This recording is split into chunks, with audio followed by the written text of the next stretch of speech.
Hello mga kainday, kain po tayo. Pananghali ko ngayon ang ulam ko ngayon ay ararawan. Napurot ko kanina kasi si kuya nagkuliglig. Ito lang po yung nakuha ko kanina. Kasi huminto siya agad kasi yung pinag-traktoran niya, kulang pa sa tubig. Kulang pa sa babad. Matigas pa yung mga lupa, hindi pa niya kayang kuligligin. Ito lang po yung nakuha namin. Pero mamaya pag madagdagan yun, kasi nagpapatubig si Kuya Alan, nagpapatubig siya.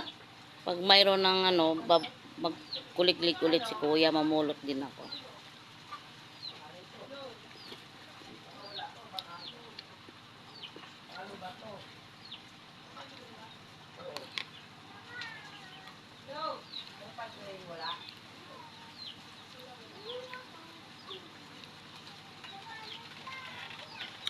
Welcome to my vlog.